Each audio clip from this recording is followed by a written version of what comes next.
A composter or a compost pit or pile or whatever is a place where we can actually process organic matter that is leftovers from our gardens, from our vegetable gardens. So or maybe like a restaurant where you have a lot of clean organic matter that you can just kind of repurpose. In this case, what I did is that and I'm gonna guide you through step by step. What I did is that I just created a small one over here for the school where I'm helping in an indoor courtyard.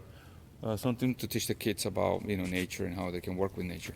So as you can tell, I've already put some of the organic matter that I had over here, and so little by little I'm gonna show you how it works. It's really simple.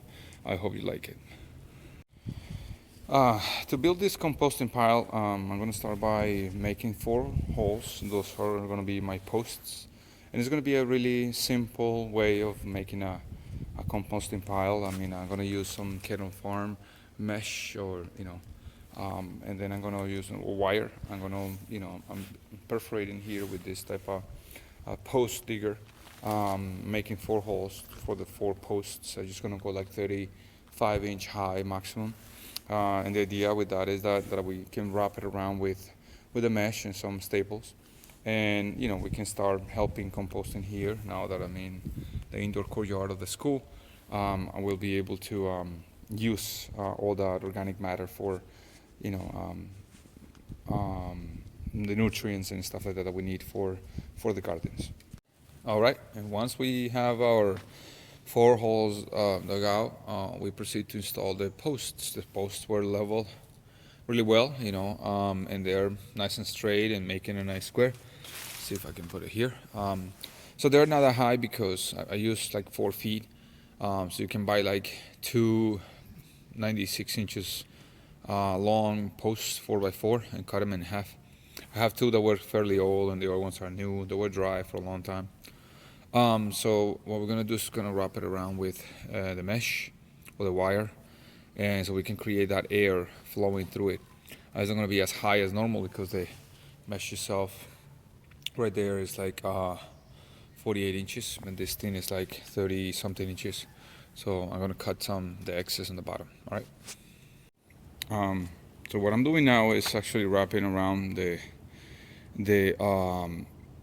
mesh or the fence wire around the 4 posts. As you can tell, I mean, I'm using some little staples. You can use any kind of staples. I happen to have some electrical staples. So I'm going to staple that around. I'm going to finish it just like what I did here. Let me show you. See, I just started right there, and I'm going to put some boards over here so I can actually start, gradually adding more material and making it easy to pull out. I'll show you later on how it's going to happen. But I'm putting all the staples around. I happen to have the electrical ones. You can use any type of staples, and and just that's it. Just if you notice it's a little longer over here, so I'm just going to cut it, and I'm going to bend these wires so they don't present some sort of like a hazard for the kids. In this case, that I'm working in the school. The next step that I made was to install this 2x4s over here to give them a little more stability. And besides that, with the leftover wire that was kind of sticking out, I flipped it around. I used a regular electrical plier and a hammer and some 3-inch screws for the 2x4s that I use here. These are not treated. The posts were treated. They are dry for a long time. I just reused them. But I did, I flipped them around and I held them with a plier, and then I just hit them and used them as like staples.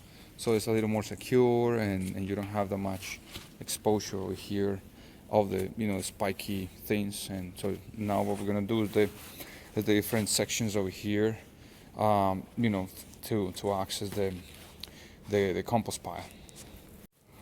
The next thing is to put some supports over here. I cut a 2x4, whatever left I put in the back. So it's like a 2 inches, and this is like 1.5, and I left like about 2 inches space over here. So the slats of wood that I'm going to install are going to be there. The idea is to be able to have access to the bottom of the compost pile whenever you need to, instead of just having like a basket. So it's a little more comfortable, especially in my case that I'm working with kids. So I can remove all my boards and just use the bottom part. So next thing is to make sure that our boards are nice and straight.